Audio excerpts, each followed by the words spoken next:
Well, Sussan Ley's personal approval rating has tumbled even lower in the latest Sky News Pulse as her colleagues mull over whether or not to replace her as leader. One Nation's vote has gone to a new record high, mirroring that of News poll earlier this week. And there's been a rebuke for the government over the latest interest rate hike. Sky News Chief Election Analyst Connell takes us through the latest numbers.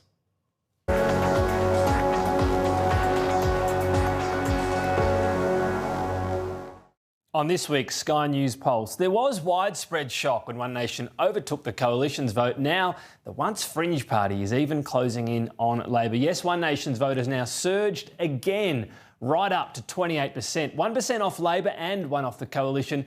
It's now dropped below 20% for the first time. Splitting out that Coalition vote as well, we see it's the Nats who have actually lost the 1% within this split, down 1% overall to the national vote. That's compared to 3.8% last time, so losing nearly 3/4 of National Party support overall. Taking a look as well, let's just split this out into working class voters. If Labor is polling well normally, they're doing very well with this cohort. But look at this, 27% of the support, 34% is One Nation and just 14% for the Coalition.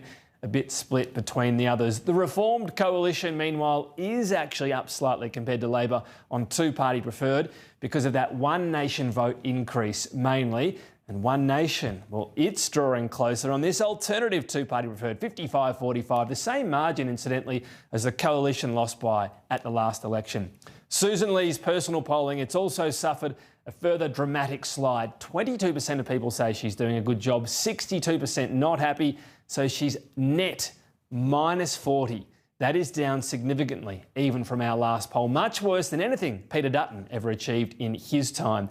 And she's not up against a popular opponent, the Prime Minister as well. Let's have a look at his popularity. It's dropped his approval rating, look, albeit slightly, but the net figure when you look at 38 satisfied, 56 not so much so, -18 that, talking about Peter Dutton again, that's similar to what he was before he was thumped in that last election.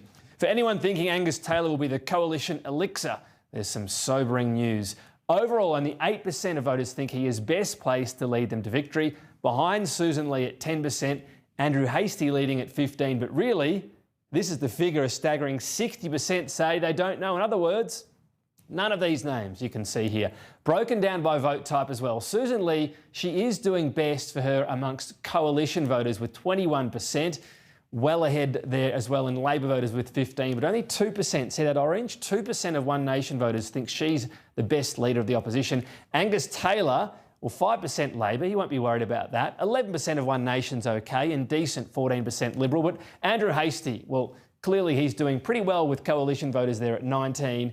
And then you can see as well, if they want to win back One Nation voters, it'd be him, 31%. But that is still less than a third of overall One Nation voters backing him in as Liberal leader. That's not an overwhelming figure.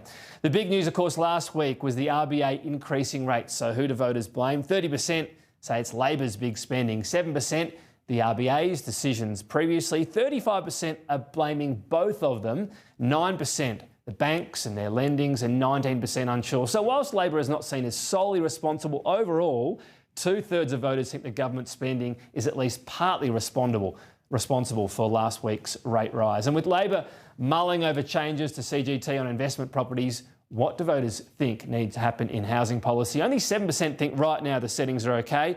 27% could back Labor's possible approach of reining in tax concessions. The highest number, 35%, say increase supply. Only 7% more density, something the federal government seems to be leaving up to states, while 24% think more public housing should be the priority. So these are numbers we'll continue to track as we are about to enter a major debate, it seems, on housing taxes in Australia.